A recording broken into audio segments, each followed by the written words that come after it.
দেখতে পাচ্ছেন এই নদীটার পানি অনেক শুকিয়ে গেছে। এই জায়গাতে মোটামুটি পানি বলতে নেই। এখন যদি বৃষ্টি হতে পারে তাহলে পানিটা চলে আসতে পারে। এখন দেখতে পাচ্ছেন পানির তো যত নেই।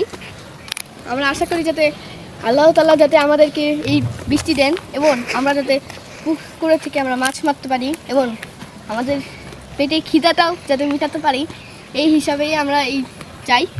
আর এখানে পানি তুলে আমরা যাতে এখানে বসে পানিটা পরিষ্কার করে পানটা করতে পারি, এটাই আমাদের আল্লাহ তাআলার উদ্দেশ্য। এখন দেখতে পাচ্ছেন কত শুকিয়ে গেছে, একবার দেখে নিন। এখন দেখতে পাচ্ছেন শুকানো জায়গাটাতে এখন সবাই ভেড়া চড়াচ্ছে, ছাগল চালাচ্ছে। ও সরি, ভুলে আমি বলেছি ভেড়া। কিন্তু দেখেন কত বড় একটা নদীতে মধ্যে পানি নেই, এই কথাই আপনাদের উপরে প্রশ্ন উঠতে পারে। এমনকি আপনারা বলছেন নদী, কিন্তু এটা তো আসলে পুকুর বলে সবাই, এখন আমি বলছি নদী। এখন দেখছেন গ্রামের এই সব অবস্থা। এখন চাই যাতে আল্লাহ তাআলা আমাদেরকে পানি দেয়।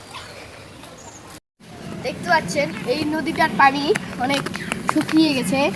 এই জায়গাতে মোটামুটি পানি বলতে নেই। এখন যদি বৃষ্টি হতে পারে তাহলে পানিটা চলে আসতে পারে। এখন দেখতে পাচ্ছেন পানির তো যত নেই।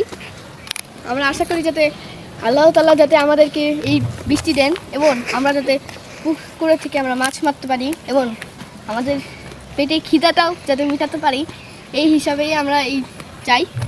আর এখানে পানি তুলে আমরা যাতে এখানে বসে পানিটা পরিষ্কার করে পানটা করতে পারি, এটাই আমাদের আল্লাহ তাআলার উদ্দেশ্য। এখন দেখতে পাচ্ছেন কত শুকিয়ে গেছে, একবার দেখে নিন।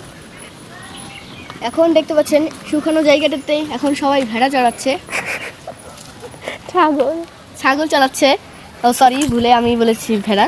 কিন্তু দেখেন কত বড় একটা নদীতে মধ্যে পানি নেই, এই কথাই আপনাদের উপরে প্রশ্ন উঠতে পারে। এমনকি আপনারা বলছেন নদী, কিন্তু এটা তো আসলে পুকুর বলে সবাই, এখন আমি বলছি নদী। এখন দেখছেন গ্রামের এই সব অবস্থা। এখন চাই যাতে আল্লাহ তাআলা আমাদেরকে পানি দেয়।